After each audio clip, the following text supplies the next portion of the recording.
regrettably, because it's an important conversation, but I do need to keep this on time. With that, the chair recognizes the gentleman from Illinois, Mr. Casten, for 5 minutes. I'd just make the quick observation that we could actually cancel tariffs on Canada this week if the Republicans decided to pull the vote. Give some thought at the rules vote later today.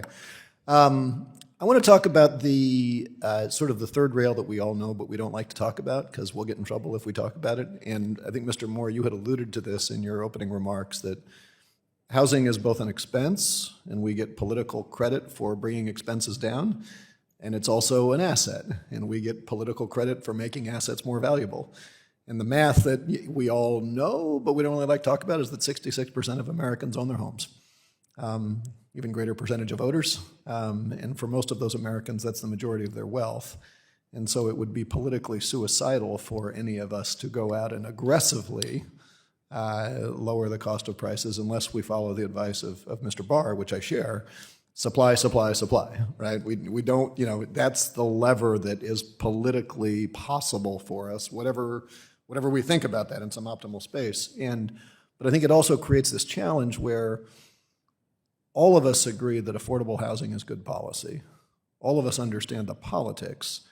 And you got to watch politicians' feet, because their lips will say things differently than where their feet go sometimes. And so I guess I want to start with you, Mr. Moore, because President Trump has directed large-scale purchases of mortgage bonds, proposed allowing people to put their 401k as a down payment in homes, among other proposals. Redfin's chief economist said that if enacted, those proposals would increase demand. That's going to raise the price, right? I like that policy. But just in a vacuum, making those measures per Redfin will raise demand, which means we're going to raise the price of people's homes, right? It's politically smart because for a lot of homeowners. Well, look, this is a conundrum, no question about it. Because if you increase the demand for housing, then the price of housing will go up. So I'm just making the point that is good for homeowners. Yeah. It is bad for home buyers. But if you ask me, do I support Trump's idea of allowing? I'm not asking you that. I do favor Okay. that. I think it would free up money for down payments. So then separately, we've got on the supply side, Kansas City Fed researchers said that immigrants who joined the workforce eased labor shortages and helped stabilize the labor market. BLS data said that we have American men have a labor force participation rate of 66% in 2024. American immigrant men had a labor force participation rate of 77%.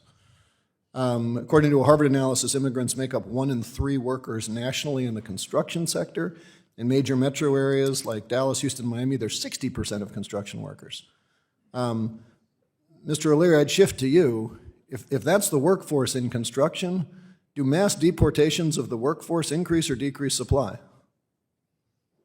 You have the same issue in farming, actually, as you do in construction.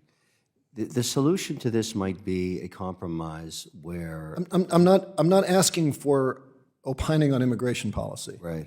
I'm simply saying when 60% of the workforce is being deported, doesn't that hurt supply? I've been in business. You've been in business. Yeah, if you no, fired my of course, staff, I don't know how to deliver.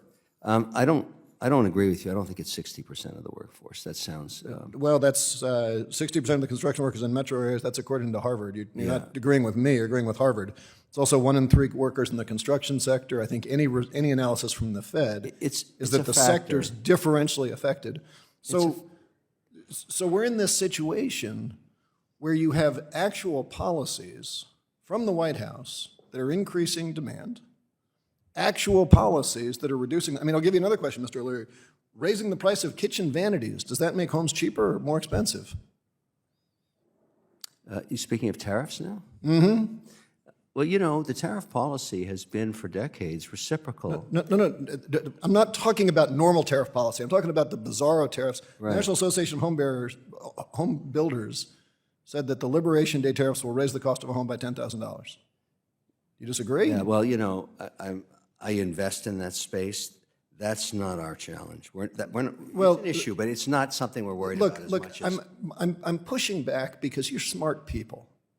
I'd like Basics of supply and demand are not complicated. The only reason this is complicated is because we have gotten to a point where saying xenophobia is bad for the economy, tariffs are bad for the economy. This is not controversial. But to acknowledge that, you have to admit that there are economically illiterate people in the White House. And the sooner we can do that, the sooner we can actually have a conversation about lowering the cost of housing, instead of this nonsense that we're doing right now that is pissing off every single American, which, by the way, is bad politics. Gentleman's time has Yield back. expired. Gentleman yields back. With that, the chair